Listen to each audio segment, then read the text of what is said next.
오늘의 제목은요, 죽음의 길입니다. 하나님과의 관계가 괜찮았었는데 그 관계가 깨어지기 시작했죠. 하나님을 피하기 시작했고 하나님이 하지 말라는 것들을 하면서 모든 관계가 사실은 깨어지기 시작을 했습니다. 여러분들 생각하시는 훌륭한 좋은 신앙인의 어떤 모델이나 그 그림이 있는지 모르겠어요. 자녀들에게 한번 물어봐도 괜찮을 것 같아요. 네가 생각하는, 우리 아들아, 네가 생각하는 좋은 신앙인의 모델이, 모습이 뭐니? 라는 질문을 했을 때에 승민이는 어떤 사람이 좋은 신앙의 모델인 것 같니? 그림을 그려봤을 때. 아, 예수님 빼고 예수님 빼고. 네? 우리 아빠? 승민이 아빠? 아니라는데요, 승민이는? 곤란해지네요. 네, 저는 아닌 것 같습니다. 그럼 승우는 좋은 신앙의 모델, 어떤 그리는 그림이 있어? 꼭 특정인이 아니더라도 이런 사람이면 좋은 것 같아요. 꾸준한 사람. 괜찮은 것 같아요. 꾸준하게 하나님을 따라가는, 그걸 이제 신앙적인 용어로는 신실하다라고 표현하죠. 꾸준한 것도 괜찮을 것 같습니다.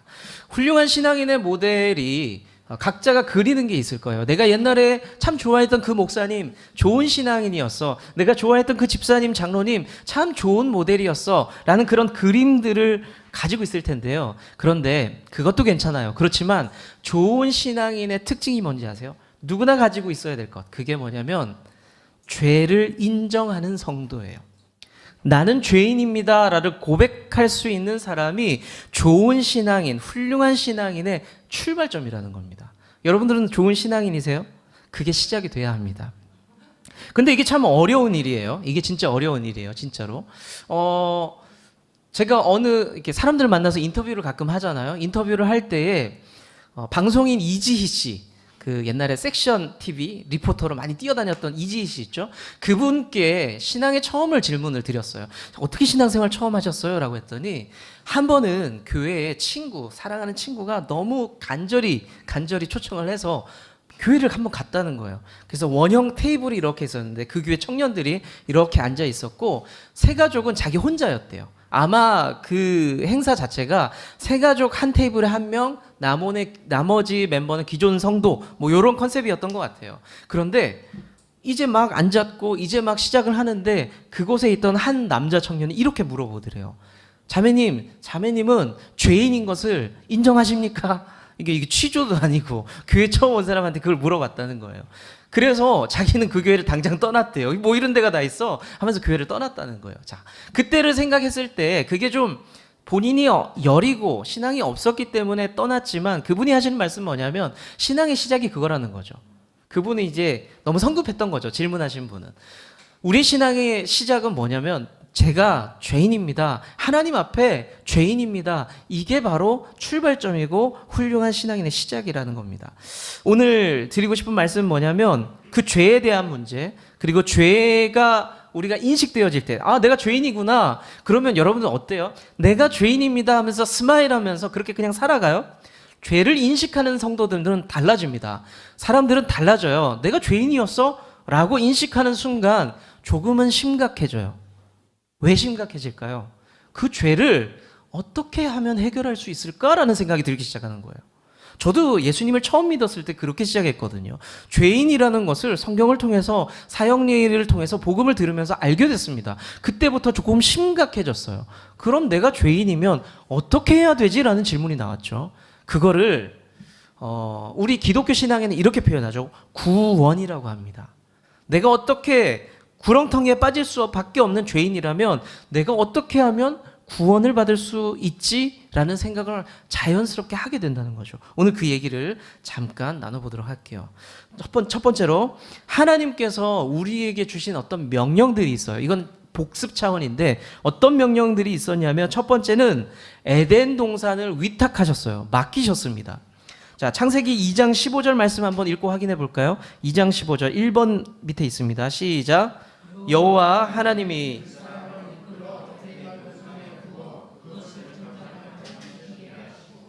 에덴 동산을 가리키면서 너희들이 이것을 좀 경작해라, 잘 가꾸고 지켰으면 좋겠다라고 말씀하고 있다는 거죠. 첫 번째 우리에게 주신 명령은 에덴 동산을 맡기셨다는 겁니다. 위탁하셨다는 거. 두 번째 말씀은 뭐였냐면 선악과 금지, 선악과 먹지 마라고 말씀하셨어요. 우리 그 부분 다시 한번 확인해 볼까요? 창세기 2장 16, 17절 시작. 여호와 하나님이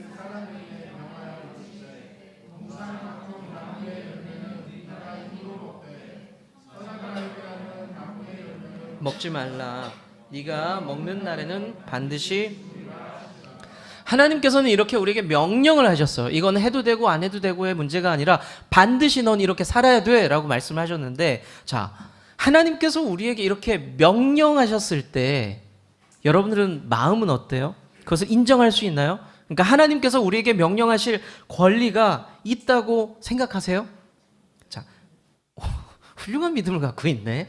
근데 지금 1과부터 4과까지 우리가 쭉 봤잖아요. 이 과정을 통과하고 나서 이 질문을 했을 때 대부분의 성도님들이, 학생들이, 어른들도 마찬가지고 이 질문에서 저는 이 질문 앞에서 막힐 줄 알았거든요. 물었더니 그럴 수 있다. 하나님은 그래도 된다라고 이야기를 하는 거예요. 그래서 제가 질문을 다시 한번 물었습니다. 왜 그렇게 생각하냐? 왜 그렇게 해도 된다고 생각하냐? 하나님이. 사실은 우리 인간적으로 생각해 볼게요. 하나님 아버지 되신 하나님이 사람을 향해서 이거 하지 마 저거 하지 마라고 얘기할 때에 사실은 제가 무슨 엉뚱한 생각이 들었냐면 이 장면을 딱 그림을 그리는데 잠깐만요. 화면 좀 멈춰주세요. 누구 멘트 아니에요? 오은영 선생님이 생각나더라고요. 하나님 이거 잘못된 거 아니에요? 라고 오은영 선생님이 말씀하실 것 같은 생각이 막 드는 거예요. 자, 그런데 많은 학생들도 많은 성도들도 하나님 그래도 돼요 라고 말한 이유가 뭐냐 제가 직접 물어봤죠. 그랬더니 이렇게 대답하는 거예요. 하나님이 우리를 만드셨으니까 뭐 그 정도는 해도 되는 거 아니에요?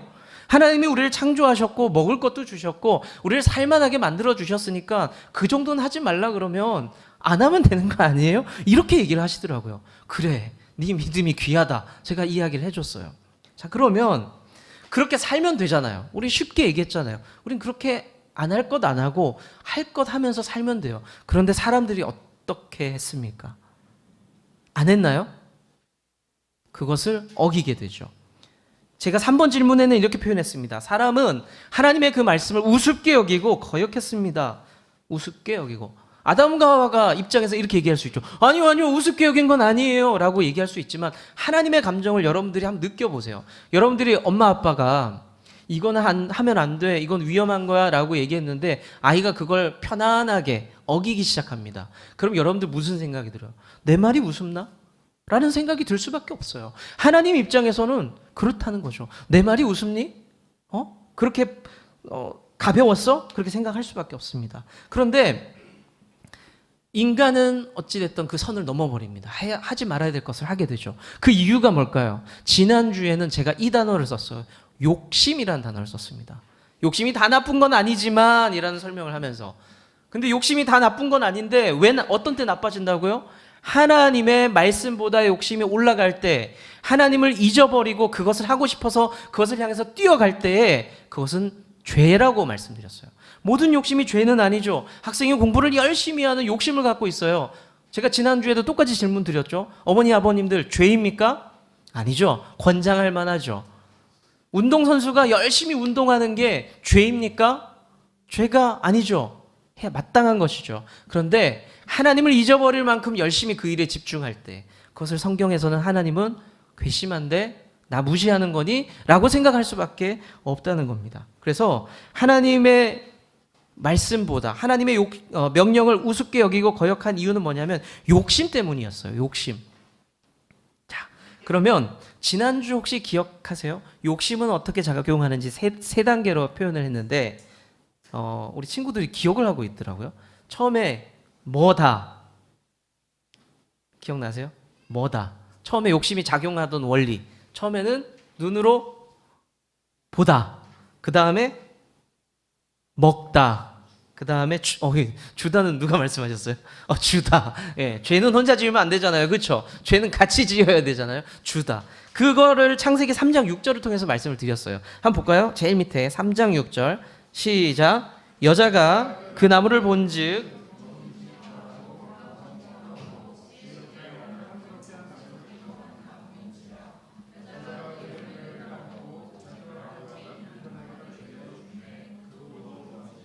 네. 보고 나서 먹고 나서 주게 되죠. 하나님의 말씀보다 욕심이 앞서게 되니까 결국 죄 앞에 서게 되는 겁니다. 여러분들, 우리가 신앙인이라고 말하지만 똑같아요. 하나님을 사랑한다라고 말하지만 똑같아요. 하나님을 사랑하는 것보다 돈을 더 사랑하게 되면 그걸 죄라고 이야기합니다. 하나님을 사랑하는 것보다 자식을 더 사랑하게 되면 그걸 죄라고 이야기해요. 우린 늘 그 두려움, 경계 사이에서 늘 살피면서 살아갈 필요가 분명히 있다는 거죠. 자, 그러면 한 장 넘어가 볼게요. 죄란 뭐냐? 도대체 죄란 뭐냐? 로마서 1장 23절의 말씀을 한번 읽어볼게요. 로마서 1장 23절 시작. 썩어지지 아니하는 하나님의 영광을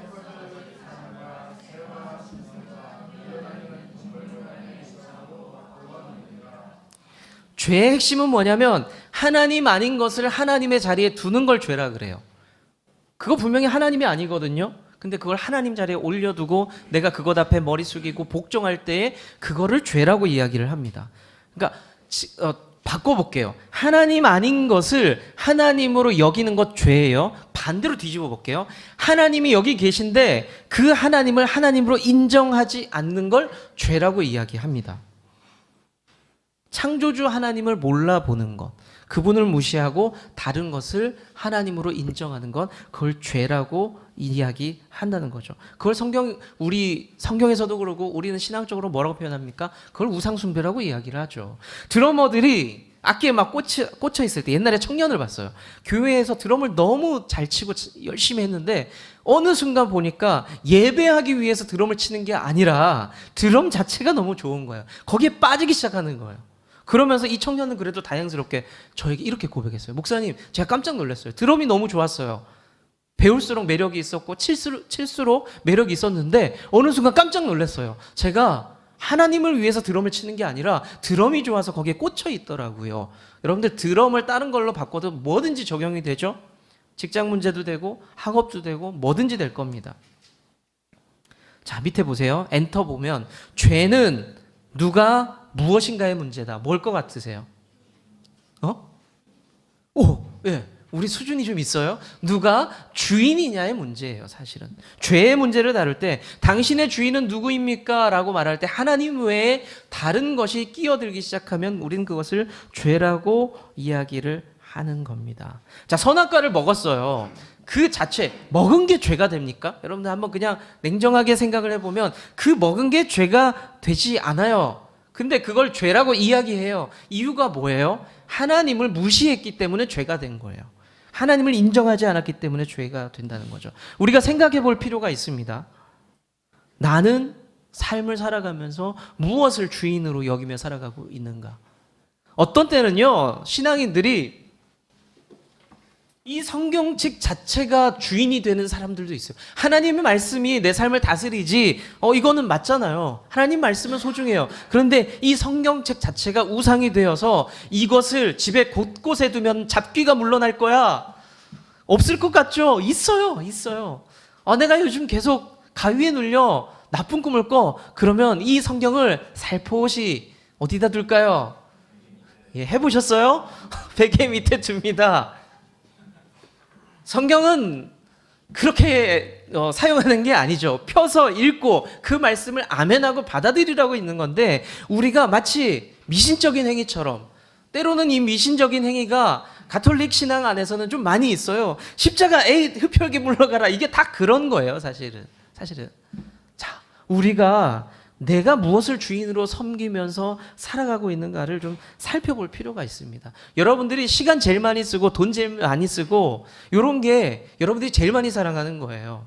여러분들, 결혼하고 아이가 생기면 아내들은 어디에 더 많이 자기의 마음과 정성을 쏟습니까? 남편인가요?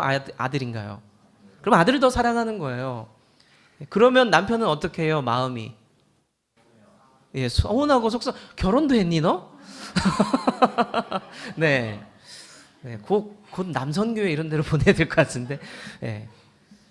마찬가지예요. 우리가 어디에 마음을 쓰고 시간을 쓰고 내 지갑에 돈을 여느냐에 따라서 내 사랑이 거기에 있다는 것을 여러분들 부인할 수 없어요. 연애할 때, 저는 학생들이고 청년이고 마찬가지예요. 연애할 때 나한테 돈 안 쓰는 남자는, 나한테 시간 투자하지 않는 남자는 만나지 마라. 연애할 때도 그 모양인데, 제가 설교 시간이라 이렇게 표현을 순하게 한 거예요. 여자애들한테는 이렇게 해요. 연애할 때도 그 지랄인데, 안 돼, 안 돼. 걔는 절대 만나면 안 된다. 제가 이렇게 이야기를 합니다. 어떻게, 우리 분들, 어른들은 동의하세요? 예, 결혼하고 나면 그보다 못해지거든요. 안 돼요, 안 돼요. 제가 얼마 전에 유튜브를 봤는데 남녀가 헤어지는 이유가 나왔어요. 뭐라고 나왔냐면, 한 여성이, 오빠는 내가 집에 가는데 왜 버스 정거장까지만 데려다 줘? 전 남친은 집에까지 태워다 줬는데, 문 앞까지 데려다 줬는데 오빠는 왜 그래? 이렇게 얘기하더라고요. 저는 그 영상을 보면서 이렇게 생각했어요. 걔는 버려야 돼. 걔랑 만나면 안 돼. 벌써부터 나 피곤해. 연애할 때 나 피곤하니까 너 혼자 집에 가라. 안 돼요. 안 돼요. 1시간이라도 가야죠. 그렇지 않아요? 그럼요. 맞아요.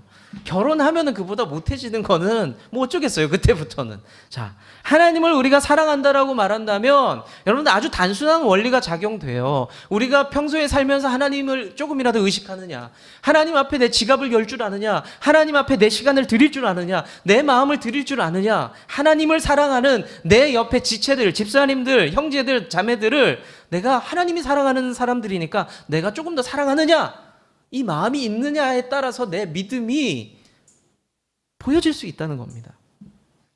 자, 그런데 지금 문제가 생겼잖아요. 어찌됐든 아담과 하와는 실패했어요. 한 사람의 실패가 그 자손들에게 영향을 미쳤다라고 성경은 이야기하고 있거든요. 로마서 5장 12절 말씀을 한번 읽어볼게요. 로마서 5장 12절 4번 문제 밑에 있습니다. 시작. 그러므로 한 사람으로 말미암아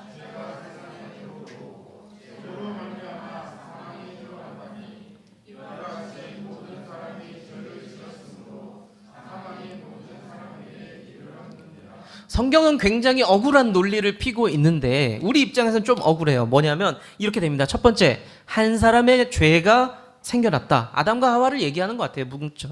뭉쳐서 아담과 하와의 죄가 들어온 겁니다. 그리고 나서 죄의 개념이 생겨요. 그전엔 죄의 개념이 없었어요. 죄가 뭔지도 나타나지 않았죠. 근데 죄의 개념이 들어오고, 세 번째는 그 죄로 인해서 저주를 받게 되는데, 그 저주의 구체적인 모습이 뭐냐? 사망이라고 나와요. 사망, 죽음이다. 그리고 나서 성경이 그 다음부터 억울한 이야기를 합니다. 이제부터는 한 사람의 죄 때문에 모든 사람도 죄를 지은 거야. 그러니까 죄의 결과 사망도 한 사람 때문에 들어왔으니까, 모든 사람이 죄를 지었으니까 모든 사람이 죽게 되는 거야 라고 성경은 이야기합니다. 누구도 피할 수 없는 죄에 대한 이야기를 하게 됩니다. 기독교에서 죄를 이야기할 때는요, 죄를 영어로 SIN이라고 표현하거든요. 신이라고 표현을 하는데 보통 두 가지 표현을 써요. 오리지널 신이라고 표현해요. 대문자로 많이 쓰는데 그거는 원죄라고 표현합니다. 아담의 죄 때문에, 하와의 죄 때문에 우리가 그냥 응애하고 태어나면서부터 죄인이 된 거를 오리지널 신이라고 그래요. 원죄라고 합니다. 그런데 actual sin이라고 표현하는 게 있어요. 그건 뭐냐면 내가 행동을 해서 짓는 죄들이 있다라고 이야기를 합니다. 자범죄라고 그래요. 보통 윤리적인 부분이에요. 누구를 미워하고 때리고 싫어하고 질투하고 이런 것들을 자범죄라고 이야기를 합니다. 그러면 사람이 죄를 어떻게 짓게 되었느냐? 그 자범죄. 나 너 싫어. 나 너 미워. 이렇게 얘기하는 것들, 이런 죄들을 어떻게 짓게 되었느냐? 원죄가 우리 안에 있기 때문에 죄를 짓게 세팅이 된 거라는 거죠. 제가 오늘 처음 보는 남학생이 들어오는데, 우리 아까 대답 잘하는 친구 키가 몇이에요? 예, 제가 보자마자 굉장히 기분이 상했어요. 저는 키가 큰 친구들 보면 마음이 상하고 기분이 상해요. 쟤는 왜 저렇게 큰 걸까라는 마음. 이게 바로 자범죄예요. 저 친구를 미워할 이유가 전혀 없죠. 근데 제 안에 죄성이 작동을 하는 거죠. 쟤는 왜 큰 거야? 난 170이 안 되는데. 지금 170 안 되는 남자 무시하는 거예요? 네. 어찌됐든 그런 마음이 드는 거 다 우리 안에 죄성이 분명히 유전되어 작동하기 때문에 그런 것들이 나타난다는 겁니다. 자, 5번 볼게요. 페이지 넘겨서. 사람이 얼마나 타락했는지, 얼마나 문제 있는지 성경은 이렇게 정리해주고 있습니다. 뭐라고 되어 있냐면, 첫 번째, 우리를 향해서 예외 없이 너희들은 모두가 타락했다. 한 사람도 빠짐없이 다 타락했다라고 이야기를 합니다. 로마서 3장 10절의 말씀은 선언하고 있어요. 같이 읽어볼까요? 시작. 의는 없다, 하나도 없다. 예외 없는 타락을 이야기하고요. 두 번째는 사람들의 태도에 대한 이야기를 합니다. 태도에 문제가 생겼어요.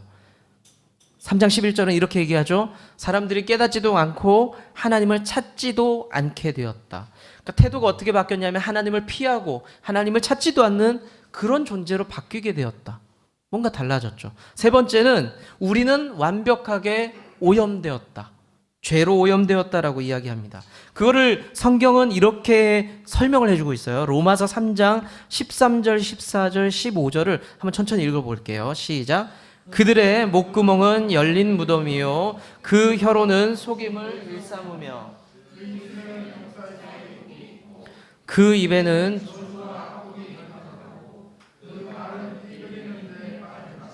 아주 재밌는 표현이에요. 사실 되게 문학적인데 예전에 청소년과 함께 이 성경 공부를 하면서 이 내용을 보고 있는데 이 아이가 이 내용을 쭉 읽어보더니 와 이거 누가 썼어요? 라고 하더라고요. 그래서 바울이 썼는데 와 표현력 짱 이렇게 얘기하더라고요.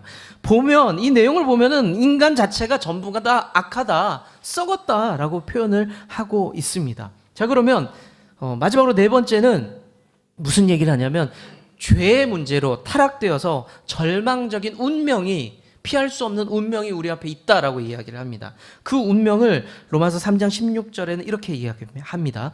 파멸과 고생이 그 길에 있었다.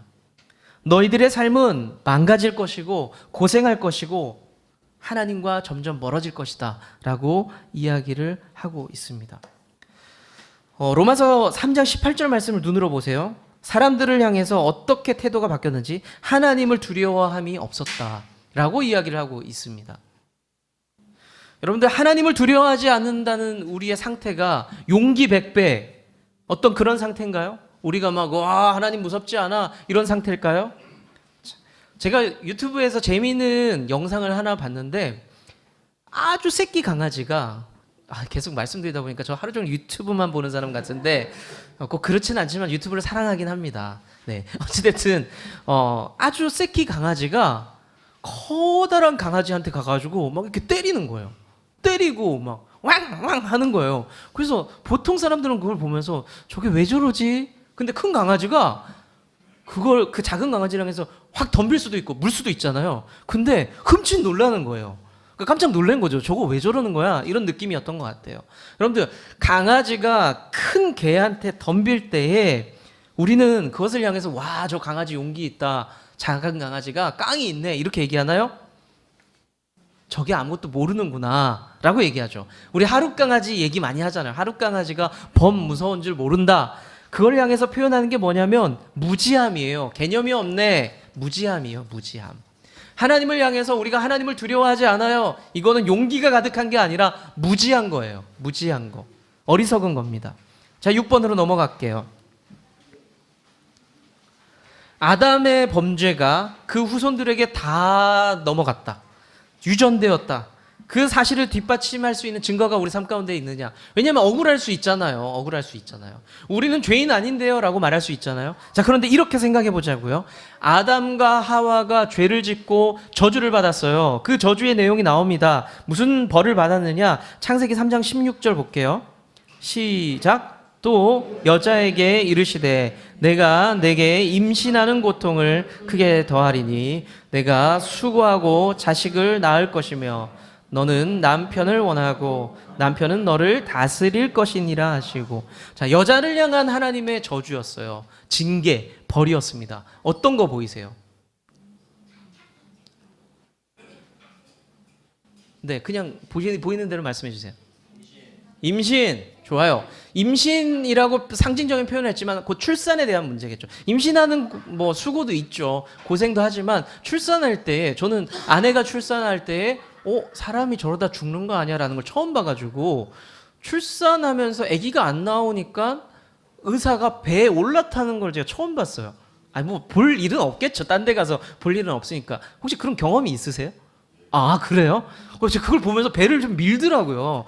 그래서 저러다 사람 죽는 거 아니야? 그 생각을 했었는데 출산의 고통은 너무너무 힘들다는 것을 제가 처음 눈으로 봤습니다. 하나님께서 그것을 말씀하셨어요. 그래도 우리는 출산의 고통을 이렇게 잘 얘기해 주셨는데 어떤 자매님은 이 성경을 이렇게 보더니 여자가 받은 벌이 그거구나. 두 번째 줄에 주목하신 거예요. 남편을 원하고 내가 남편 사랑하게 된 게 벌 받은 거였어. 이렇게 생각하는 분도 있더라고요. 그래서 저 가정은 도대체 어떻게 살아오길래. 그리고 나서 뒷부분을 보더니 아이고 내가 남편 말 듣고 사는 게 내가 저주받은 거였구나. 이렇게 생각을 하더라고요. 그래서 그거 아니고요. 첫째 줄을 보세요. 라고 다시 한번 설명을 드렸습니다.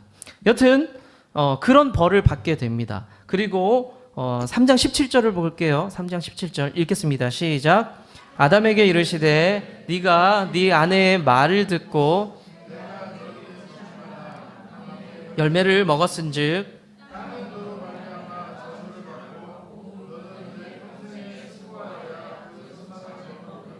지금은 남녀를 따지지 않고 모두가 일을 하지만 대부분 밖에서 일을 하고 사냥하고 농사짓던 시절에는 남자들이 힘을 쓰면서 일을 많이 했죠. 그러면서 아담에게 내린 벌은 뭐였냐면 노동의 대가를 너는 치르게 될 거야.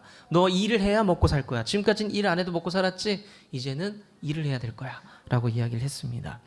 그리고 3장 19절 끝에 볼게요. 3장 19절 끝에 너는 하면서 뭐라고 말씀하시냐면 흙이니 흙으로 돌아갈 것이니라 라고 죽음에 대한 이야기를 합니다. 출산과 노동과 죽음에 대한 대가 지불을 말씀을 하셨어요. 사랑하는 성도 여러분, 한번 생각해 보세요. 여러분들 중에서 여성분들 중에 아기 낳을 때 하나도 안 아프게 낳을 수 있는 자신 있는 분 있으세요? 자연분만 하실 때? 없죠. 우리는 여전히 이 시대, 의료가 발전한 이 시대에도 출산의 고통을 경험하고 있습니다. 그리고 일할 때 아이고 편하다, 나는 일하는 게 세상에서 제일 좋아 라고 말씀하는 분 계세요? 저는 노동의 대가 지불이 아담 하와로부터 왔다는 것을 들은 순간 천국에 가면 그분들의 멱살을 일단 잡고 시작해야 되겠다. 당신들로 인해서 우리가 얼마나 생고생을 하고 살았는지. 진짜 우리의 노동의 고통은 지금 누구나 갖고 있단 말이에요. 많은 성도님들이 그런 생각 하잖아요. 물 떨어져요? 그거 그냥 좀 봐줘요. 네. 2,400만 원 받고 3,000만 원 받고 내가 이 고생을 한단 말이야 라고 화를 내요. 노동의 고통이 많이 있기 때문이라는 거죠. 그리고 누구도 죽지 않고 살아갈 수 있는 사람이 있습니까? 여기 혹시 별그대 있으세요? 네, 없죠. 우리는 그렇게 누구든지 피할 수 없는 죽음을 피할 수가 없는 그런 삶을 살아가고 있습니다. 여전히 하나님의 죄의 징계는 우리에게 유효합니다. 우리는 그래서 죄인이라고 고백할 수밖에 없습니다. 여러분들 죄의 경향성이란 말이 있어요. 죄의 경향성. 무슨 말이냐면 우리는 죄를 짓는 것에 익숙해요. 죄 짓기를 따라가는 게 더 편안해요. 여러분들 이렇게 생각해 보시면 좋아요. 여러분들 쓰레기를 버리는 게 편해요? 떨어져 있는 걸 줍는 게 편해요? 네, 우린 다 비슷하죠. 수준이 다 그렇게 비슷하다는 거예요. 그게 죄의 경향성이에요. 경향성. 근데 아주 가끔 있어요. 학교에서 쓰레기가 떨어져 있으면 쓰레기 왜 떨어져 있었지? 줍는 사람. 그러니까 도덕적으로 훈련받은 사람이죠. 저는 그랬어요. 그랬을 때 초등학교 때 친구들이 저를 향해서 이렇게 얘기했습니다. 재수 없다고. 사람들이 자연스럽지 않다는 거죠. 이게 익숙한데 이걸 줍고 있으니까 자연스럽지 않았던 거예요. 그게 죄의 경향성이에요. 그게 왜 왔냐면 죄의 유전성 때문에 왔습니다. 우리 안에 죄성이 있기 때문에 그렇게 죄를 지으면서 살아가고 있다는 겁니다. 그런데 시간이 지났습니다. 창세기 상황이 아니에요. 사도 바울이 선교를 하다가 감옥에 갇혔는데 그를 지키고 있던 간수가 신비로운 경험을 하면서 사도 바울 앞에서 이런 이야기를 합니다. 사도행전 16장 30절 제일 밑에 보세요. 16장 30절 한번 읽어볼까요? 시작. 그들을 데리고 나가 이르되 선생들이여 내가 어떻게 하여야 구원을 마땅히 죄인된 우리가 지금까지 내용을 살폈잖아요. 우린 죄인입니까? 아닙니까? 우리는 죄인이에요. 하나님 앞에서 죄인이에요. 그런데 그 죄인된 우리가 하나님 앞에 할 수 있는 말이 있어요. 그게 뭐냐면 방금 간수가 교도관이라고 표현할게요. 교도관이 내가 죄인인 것을 깨닫자마자 했던 고백이 뭡니까? 내가 어떻게 해야 구원을 받겠습니까? 이 죄로부터 좀 해결을 받을 수 있을까요? 라는 질문하는 게 정상이에요. 여러분들도 제가 계속해서 강조를 했잖아요. 여러분들 우리는 죄인입니다. 우리는 죄인입니다. 그럼 그 퀘스천이 붙어야 돼요. 하나님 아니면 최소한 목사님, 그러면 내가 어떻게 해야 되는 거예요? 라는 질문이 붙어 와야 돼요. 그랬을 때 우리가 사도 바울의 말을 빌려서 제가 이렇게 대답해 드릴 수가 있습니다. 사도행전 16장 31절의 말씀 같이 읽어볼게요. 시작. 이르되 주 예수를 믿으라. 그리하면 너와 내 집이 구원을 받으리라 하고. 사도 바울의 해답은 뭐였습니까? 주 예수를 믿으라. 그럼 너에게 구원이 임할 것이다 라고 말씀을 하고 있습니다. 말씀을 정리해 볼게요. 죄는요, 묵혀두는 것이 아니라 해결해야 돼요. 죄는 꽁꽁 숨겨두고 아닌 척 할 것이 아니라 해결을 하면서 자유를 경험해야 됩니다. 제가 얼마 전에 어디 아파트에 청소를 하는데 거기가 약간 분리수거장 폐쇄된 데 있잖아요. 약간 막힌 공간. 근데 거기를 평소에는 없었는데 청소를 거기서 하고 있는데 자꾸 이상한 냄새가 나는 거예요. 이건 똥 냄새인데 싶은 거예요. 쓰레기 냄새랑 다르거든요. 그게 아시잖아요. 달라요, 그거는.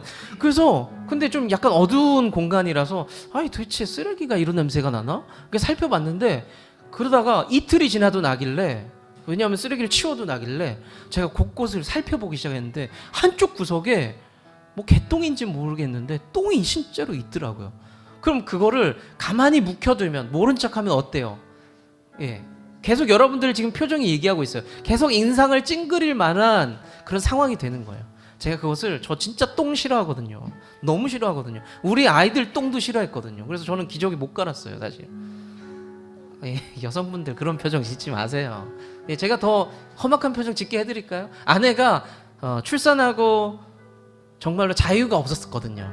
그러니까 아이들 계속 돌보느라, 승민이 계속 돌보느라. 그런데 영도에 살 때, 아이들 어릴 때 3살, 1살, 뭐 4살, 2살 이쯤이었는데 아내가 좀 밖에 나갔다 오고 싶다 그랬어요. 성도님들이랑 만나러 간다고. 그래서 갔다 오라고 했는데 아이가 그때 승우였던 것 같은데 똥을 싼 거예요. 제가 승우의 기저귀를 갈아주면 좋잖아요. 물티슈로 닦아주고. 제가 그럴 자신이 없어서 뭐라고 얘기했냐면, 승우야, 앉지마. 너 엄마 올 때까지 서 있어. 그리고 나서 아내에게 전화를 했습니다. 여보, 승우가 똥을 쌌어. 그러고 나서 안타깝게도 어머니가 다 놀지 못하고 복귀를 해서 승우의 똥을 닦았던 슬프고도 슬픈 영도의 전설이 있습니다. 죄의 문제는 뭐예요? 내가 그걸 알았다라 그래서 해결되지 않아요. 저게 문제가 있구나. 똥이 있네? 해결되지 않아요. 우리가 그 문제를 해결하기 위해서는 뭔가를 해야 돼요. 성경은 어떻게 얘기하냐면 주 예수 그리스도를 믿어라.